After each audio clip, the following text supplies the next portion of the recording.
Okay, here we are in Logic Pro 9, and I think what we'll do is we'll just start by getting some general ideas down for the record that we want to produce for this DVD.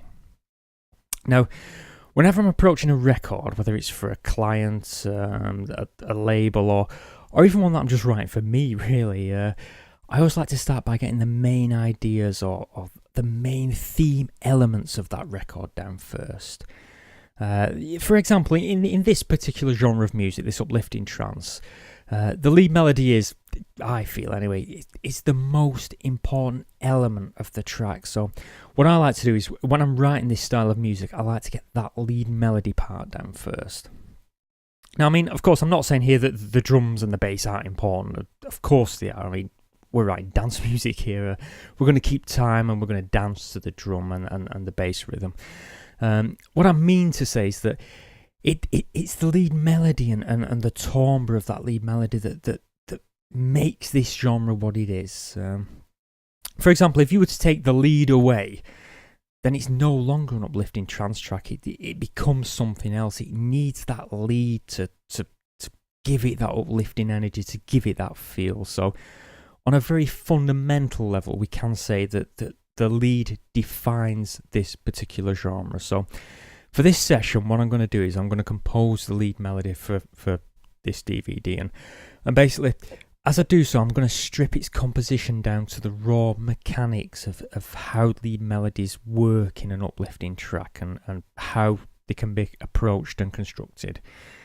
So actually, I'm going to warn you from the start as well.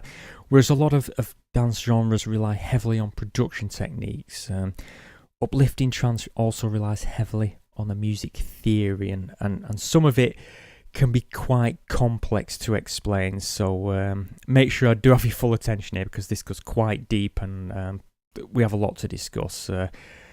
Seriously, if you thought this genre of music was simple, prepare yourself. It's the simple sounding genres that are often the most complex to create. So first of all, you can see I've got some basic tracks down. I've got a kick, a lead, a bass and a chords. The kick I've just got in Ultra Beat here. It's just quickly programmed and there's no other instruments in there, it's just the kick. I have the lead there, which is Nexus. I'm using dance leads, hands up hook. So hear that. Then I have a bass that's programmed in Logic's own ESM. There. Don't worry if you're not using Logic, because I'll explain in a minute, these aren't really that important. And just a quick chord that I've programmed into the ES2, a quick chord timbre. There. I don't plan on using any of these in the final record, so as I said, if you're not using Logic, don't worry about it. The only reason I have those down is because I always find that if I have an idea, I want to open my sequencer and start composing there and then. I think there's nothing worse for creativity than you open your sequencer and you're hit with this blank page and you just sat there staring at it thinking, I've got to insert a track, I've got to insert an instrument, I've got to find a timbre or program a timbre, and then I can get my idea down. And by the time you've done all that, you can't remember what your idea was, or at least I can't anyway. So that's why when I open the sequencer, I like to have just a number of basic tracks down, so I can jump in and get a lead down, or I can get a bass down, or I can get chords down quickly. So I think what we'll do here first of all is we'll start by setting the tempo. We need the right tempo for our uplifting trance. Now, from the artists we've had here in the studios, tracks we've listened to and tracks we've produced for clients and ourselves and so forth, uplifting trance tends to run between about 136 and 142 BPM. We found if you go higher than 142, you tend to start pushing into psytrance territory or hard house territory. And if you go lower than 136, you lose some of the energetic pace that you need for this music, and you tend to move more towards progressive kind of house rather than trance. So for this, I'm going to use 138 BPM, which is kind of a standard in this genre. Now, before we start composing the lead, what I do want to do is I just want to get a kick down. So I'll just quickly get a kick in here.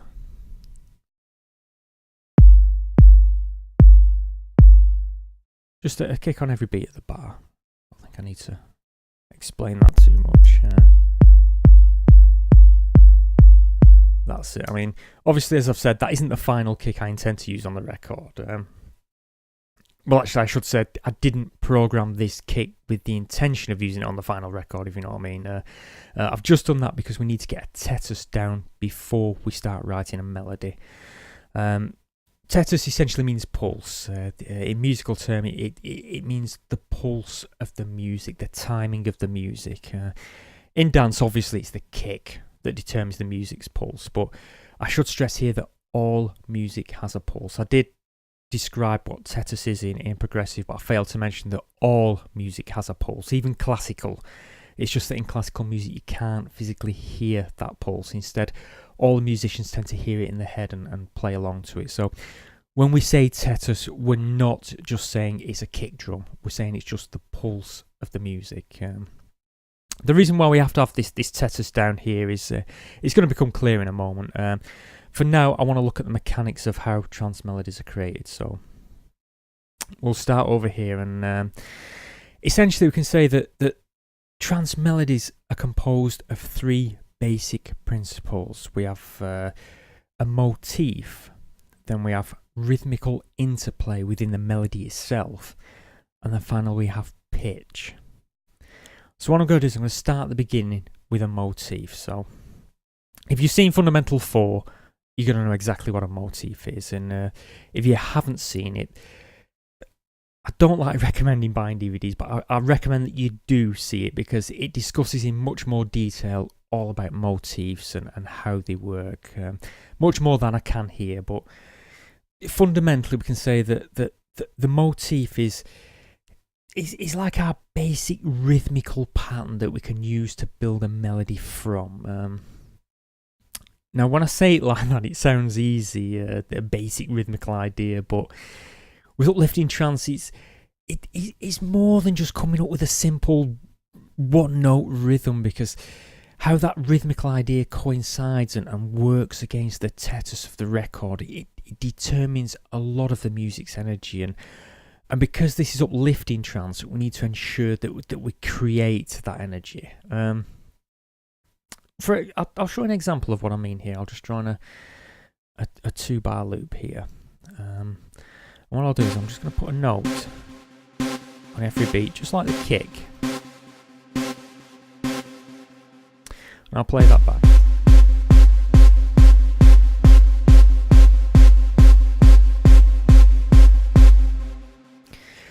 Now, if you listen back to that, it doesn't sound that great, does it? It kind of it plods along. There's no real energy in there.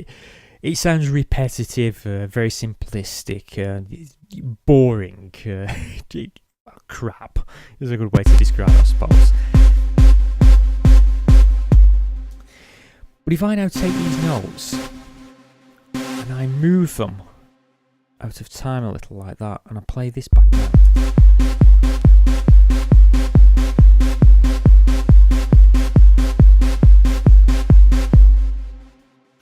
instantly you can hear that it becomes that little bit more interesting. It doesn't sound great, but it's certainly more interesting than it was. There's more rhythmic energy there as the motif plays off against the tetus, the kick of the record. And this is an incredibly important aspect to some dance music styles, especially when we talk about uplifting trance. How the simplest motif can interact with this tetus is going to determine a huge amount of the track's energy. Now, I'm not going to walk through all the possible positions here and where we can move things and the results they're going to have, because that's where your creativity and your experimentation are going to come into play. But ideally, when you're writing a motif for this genre, you want the notes to dance around the kick and only occasionally land direct on it. Now, when you do write a motif for this, you do need to be careful as well that you don't add too much of a rhythm for the motif. Otherwise, well, it becomes a little overpowering, I feel, and you're going to find it hard to fit in other rhythmical elements such as the bass and anything else that you want to squeeze in there.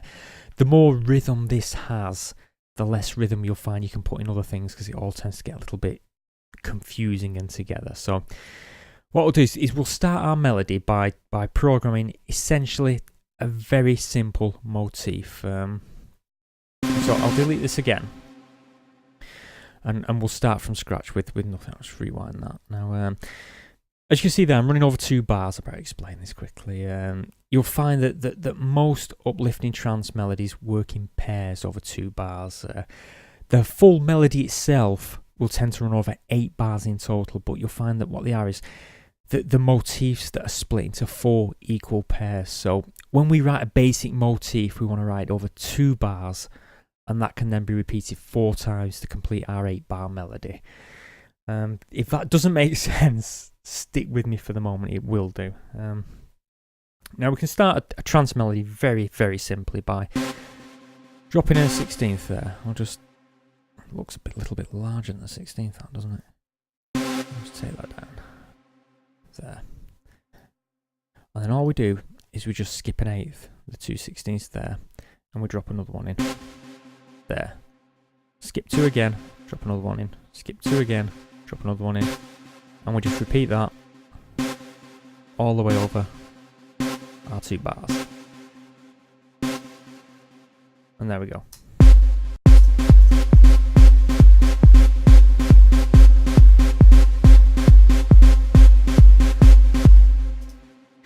Now, if you've seen the DVD previous to this one, the Progressive House, you're probably going to see some similarities here, and that's because Progressive House is partly derived from uplifting trance, but rather than it reaching this euphoric, uplifting, hands in the air excitement, you'll find that Progressive has a more restrained melody and more of a techie groove to it. So that's why this may seem a little similar to Progressive House. It's just because Progressive House derived from uplifting trance. Right, so we've got our 2 bars down there, and we've got our basic motif. Now, we can, if we want, construct an uplifting melody just from this basic motif here, but I always find that if the motif changes slightly in the second bar, if we go here and it speeds up a little, it tends to add a little bit more energy to the music, a little bit more excitement when you build the riff. So what I'm going to do here is I'm going to play with this second bar of the motif here and try and create a slight difference in the second from the first there. So I'm going to start by just playing this back and having a listen and thinking about what I can do with it. And as I always stress, listening is important. Sit back, headphones on, listen. Try to feel out a motif that you think would work. That's the best way you can write motifs. Just listen. Involve yourself in the music. Try and wrap yourself in it and just listen, and something will come to you. So I'm just going to play this back and see what I can come up with.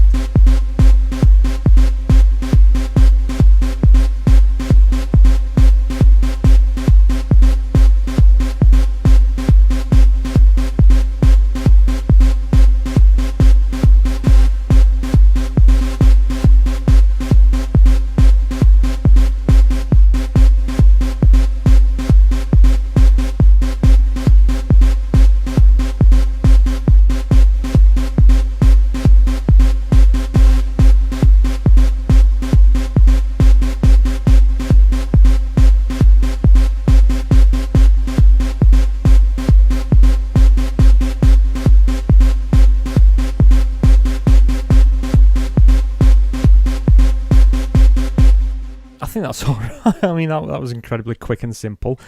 Obviously, the important thing to note here is that if you're going to speed up the motif like I've done there, if you're going to speed it up anywhere, make it close to the end of the 2 bars and avoid speeding up in the first bar. Remember that this is uplifting trance. Uplifting being the key element here. We want to bring clubbers to this state of euphoria, and it's much more difficult to accomplish that if you start fast here and then slow down here. You should start slow and speed up. Remember, we want to build energy up. We don't want to start with high energy and release it.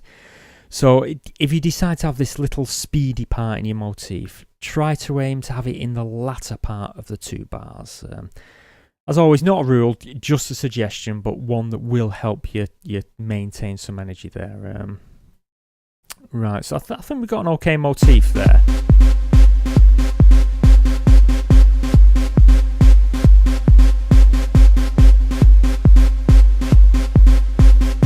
Yeah, that's sounding alright. So what we'll do is we'll copy that over to our 8 bars. I'll just copy that over to there. Copy that over. Logic users, I do know that you can use L and it will loop it to wherever the marker is down there, but I just want to try and keep this simple for people who don't use Logic. Because I've had a few people emailing me saying, oh, do you not know that this shortcut and that? Yes, I do know the shortcuts in Logic. It's just a case of if people see me actually moving things, they're going to get used to it if they don't use Logic. Whereas if I start using shortcuts, they're not going to be able to follow what I'm doing. I just want to glue these together. I'm just using the glue tool there to glue that together. And I'll move back to the pencil tool there. I'll just take that down so we can see all of it. Just check it's repeating right.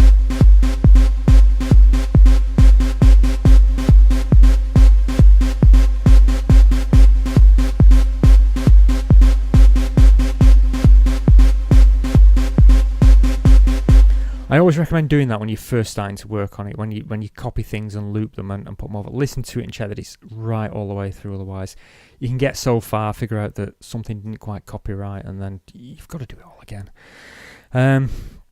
Right, so with our 8 bars down there now, what we need to do is we need to have a think about the key that we want to write in, and this is where it can get a bit confusing.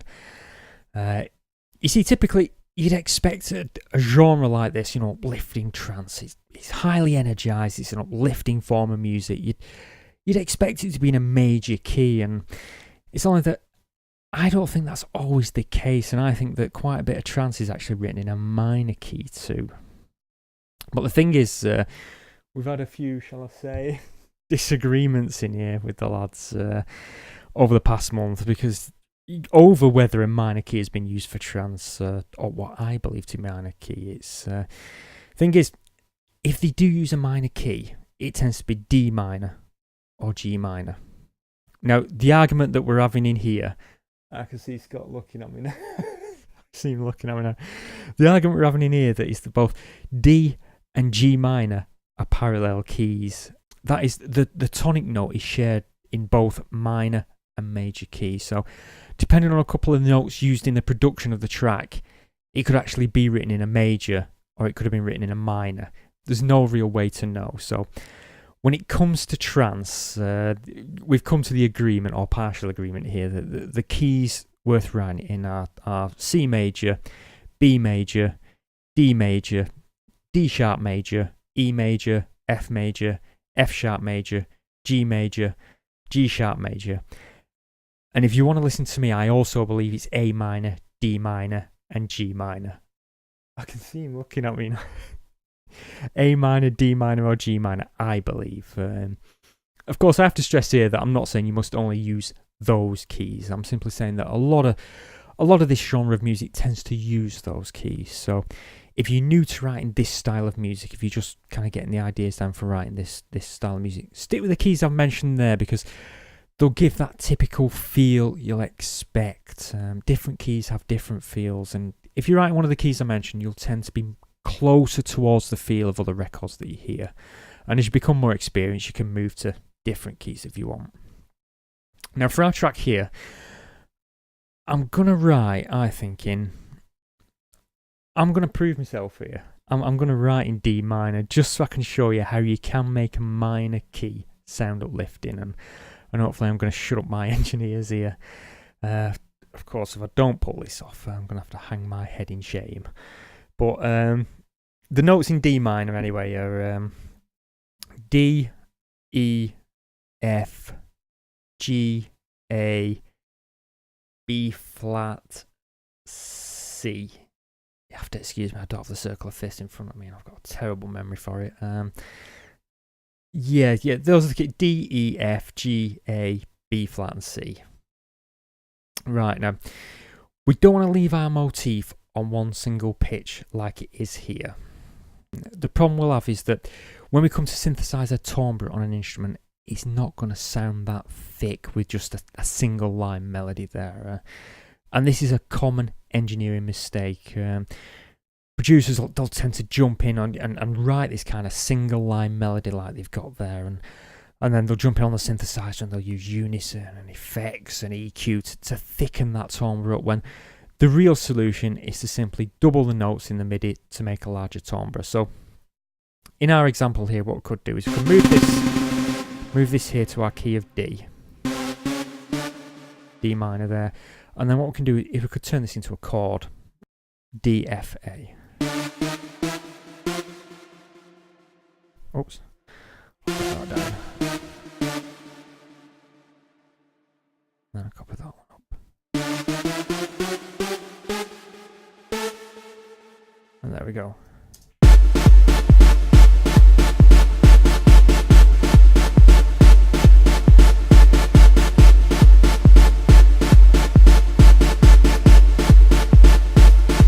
I mean, you can immediately hear there how it's filled out the spectra, hasn't it? It sounds fuller, wider, thicker. It sounds better all around, really, and we haven't had to wash that in reverb, delay, or EQ to accomplish that. All we've done is basically just chorded it. So keep that in mind, that when you're writing your trance melodies, chord to get that nice, thick sound. Right, so we have our main motif down there, and it's sounding pretty wide and complex, but we don't want to leave it like that, and this is where it all becomes a little more complex, because what essentially we want to do is liven this up a little bit more by introducing what's known as counterplay. Now, counterplay in melodies is a complex and multifaceted subject, but on its most basic level, we want to use this counterplay to introduce more energy into our music. As I mentioned before, the lead motif is the largest entity for creating energy. So we essentially want to add more notes to our motif here to add more energy. Now, the problem is, if we started to insert more notes into our motif here, it's going to become crowded. I mean, if I take that and copy it there and there and that one there and there, we're going to crowd it, and it's not really going to sound that good. You know, we're going to end up losing the rhythm altogether, and we're eventually just going to end up with a continual series, just a line of notes along there. But we can create energy another way, by inserting more notes into this melody, but at a lower pitch. So it alternates between two pitches, and that's the basis of counterplay in melody. Now, the thing is, if we just jumped in here and started introducing counterplay at, for example, D, an octave below, if I grab this now, and I just copied this, say to the D below, and just as an example here, I'll move it to there. Now,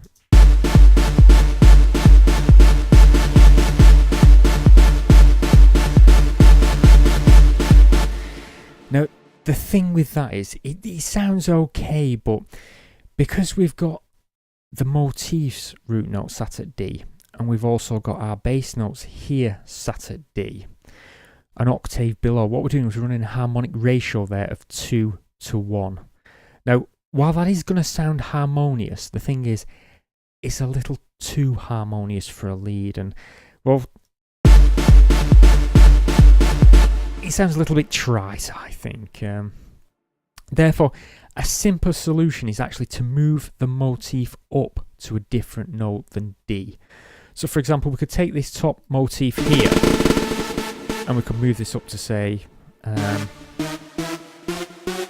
F. We'll go to F, and then we turn it into an F chord, an FAC. So we take this and we move this up to A. There. Now, if we listen back to that,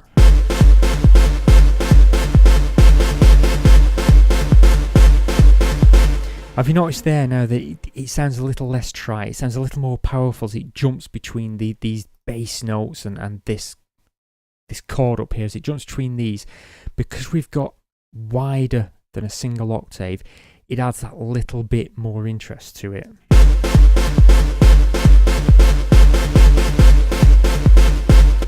Now, of course, you may be sat there now and saying, well, why didn't you just grab these bottom notes here and just move those to a different key, like for example move these down to a G or an A or something and leave those as they were.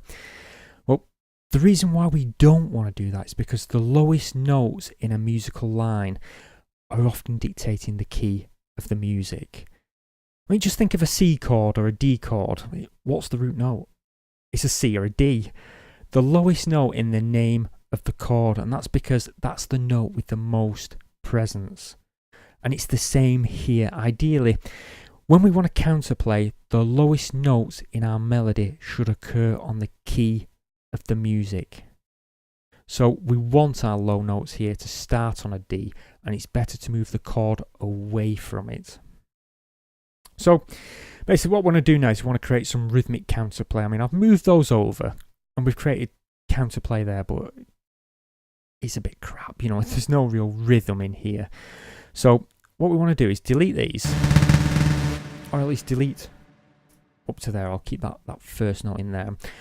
What I'm going to do now, I'm going to play this back and I'm just going to insert notes along here where I think they should be inserted. You know, I'm just going to try and create a nice counterplay rhythm here.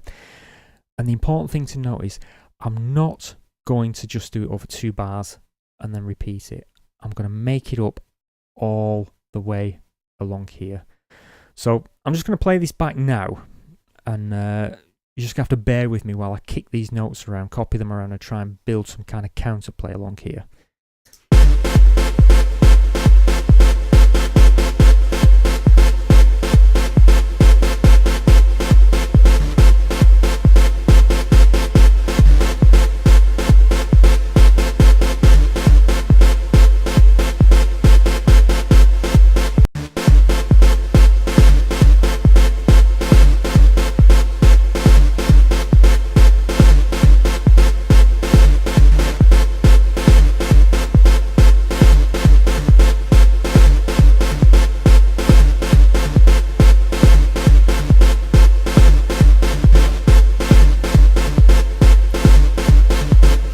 Now the important thing to note here is it's not always necessary to put it in between these notes. Now and again you want to back up the notes here. Like for example, that note there is now backing up these notes, and that gives this part of the melody a little bit of extra energy, and that can really help bump the groove up. But if you do this, try and do it later on in the bar, not at the beginning. We don't want to strengthen the very beginning of the bar. We want to kind of strengthen on the offbeats further along the bar like I've done there.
Sounded a bit too repetitive there like that, I thought. So it's just a case of kicking them around and listening to what's going on.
try that from the beginning. You can see there, it was just a case of kicking notes around, moving them, copying them, pasting them, getting a general idea. I mean, you can move in such a way that you don't even have to listen to it, really. You just move them around so they occur in between, sometimes on, wherever you think you can create this interplay here. So we'll just play this back from the beginning now, and I just want to listen to that and see if there's anything I can kick around or if I'm happy with as it is at the moment.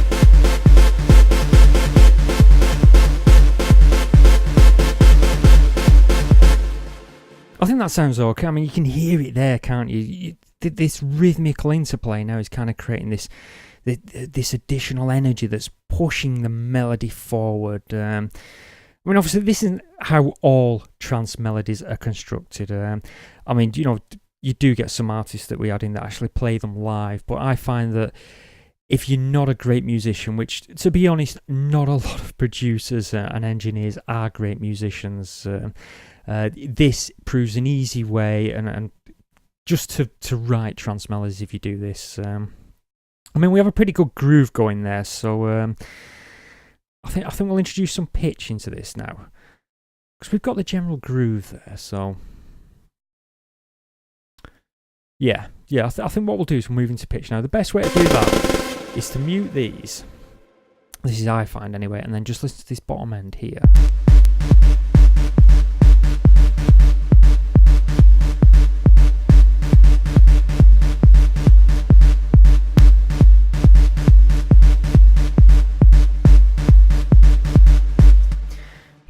End here I'm not quite sure of, but we'll do pitch and we'll listen to it, and we can always come back and adjust this. This part's got a good groove, so we'll see how it goes when we put pitch in anyway.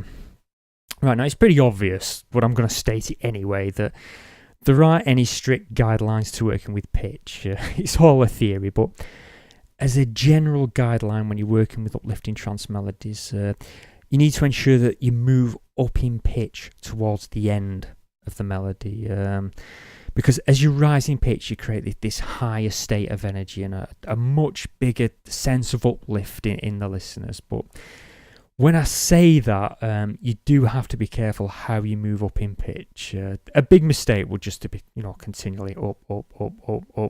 You build a staircase in some way, I suppose.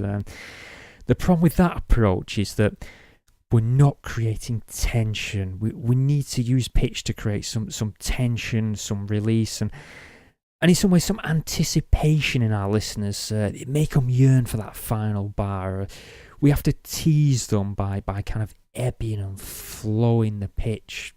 Ebbing and flow the melody in terms of pitch rather than just moving in one static direction. Now, the trick to uplifting trance melodies when you're working with pitch is to split the 8 bars into 2 and then repeat the pitch movements over 2 bars.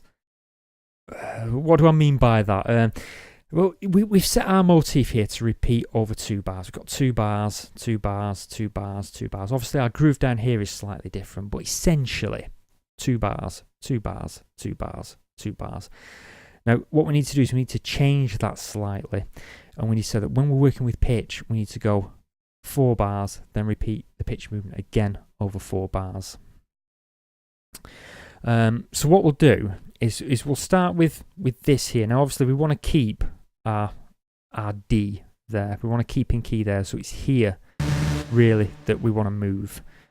So what we'll do is we'll grab this, and I think we'll move down first. Let's say... what's about there? We can move to A, couldn't we? We'll try that.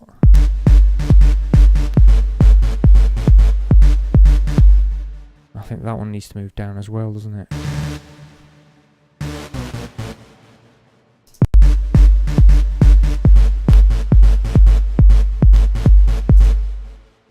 No, I think perhaps move down a bit further with that one. Into the G.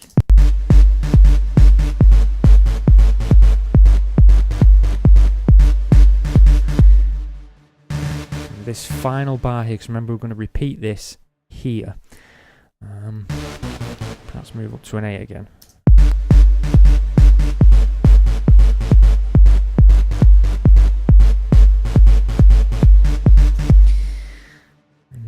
that's sounding a bit static, I think. It's kind of a bit robotic the way that moves. That's a bit too staircase. I'll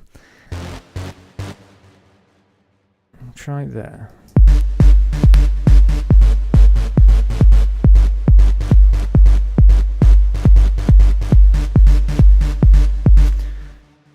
That sounds okay. So what we'll do is we'll repeat that here. We move that down to the A, wasn't it? And these move down to the G there. Let's try that.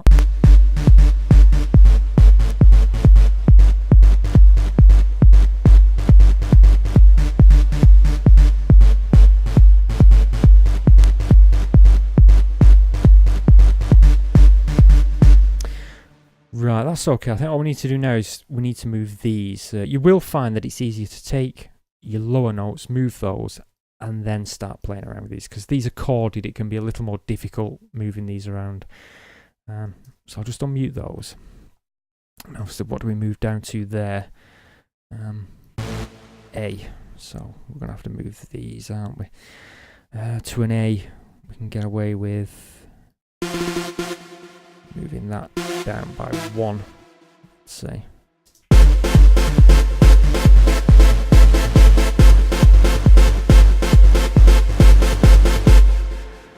These are all going to have to move. What key was there? G. So if that's a G, we can move these. So we can move that one to there. We'd have to move that one off this flat there, and then we'd have to move that, say, probably down to about there,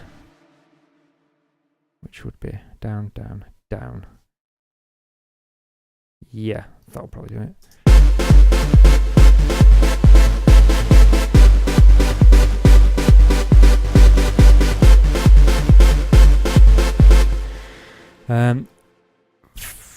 Now, if you listen to that there,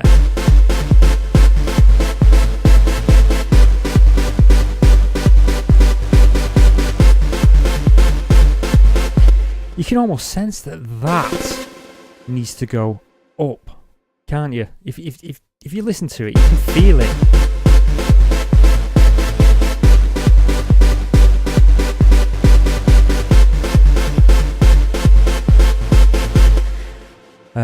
Now, one of the easiest ways to make a trance melody move up in pitch is to invert the chord. As you know, these are chords.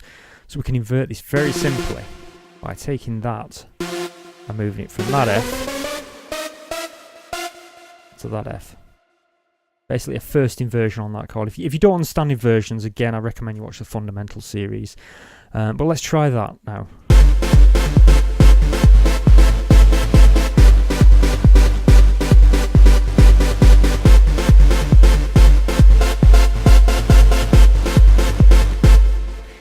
Kind of there, isn't it? It seems to hit the right key. And there's an area here as well. So we need to make this a little bit more uplift now. I think we need to make a jump from this segment here where we end and we repeat again. We need to make kind of a notification, kind of a here we go again. And the easiest way we can do that is by actually just moving the top line of notes. This is where the energy in a trance melody is stored, in these top line of notes. So if we move these around, we can actually make it sound more uplifting. So for example, here we want to have this skip from these 4 bars into these 4 bars. So we could just simply take that and move it to something like that.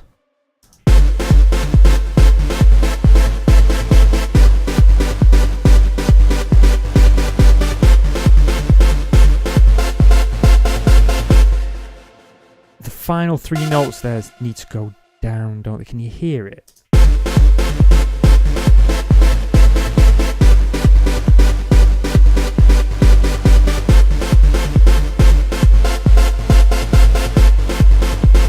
You can almost hear it, can't you? If you let your subconscious go while you're playing with melodies, it really will give you the answer. I mean, it's natural the way it should flow.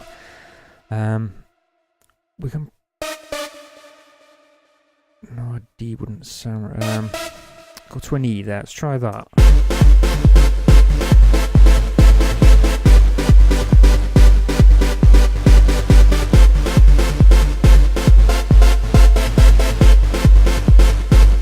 Right, so it's just these two bars now that we need to play around with here. What we'll do is we'll copy that here for now. Which was, it went to... So we should copy all of it, shouldn't we?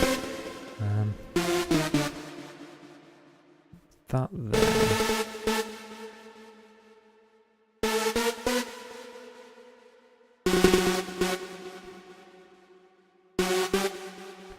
Right, let's just have a listen to that now.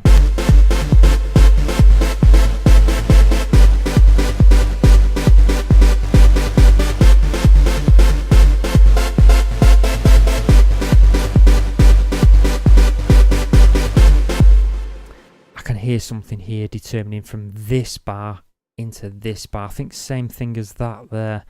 Let's try that.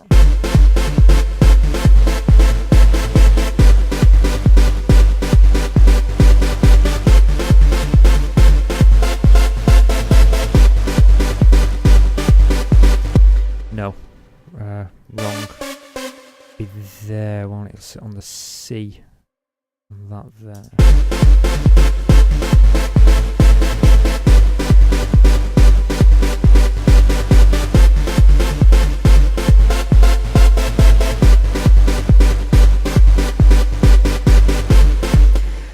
Now, as I said with trance melodies, the very end has to reach the highest possible pitch. But as we've done here, you don't grab the entire chord and move it all up because that ruins the sound. It makes it sound too forced.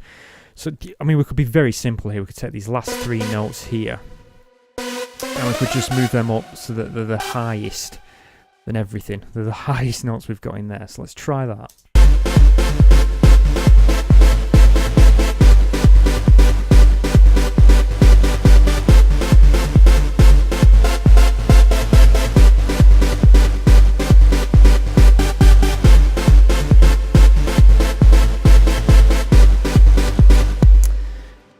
Sure about. Let's try it like that.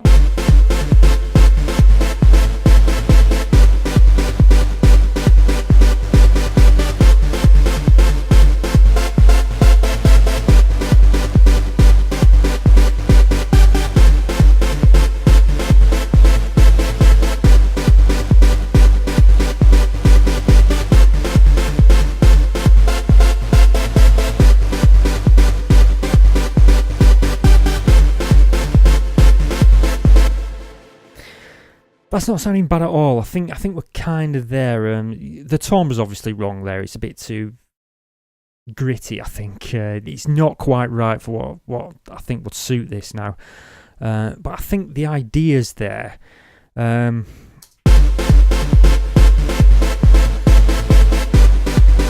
just call up Nexus.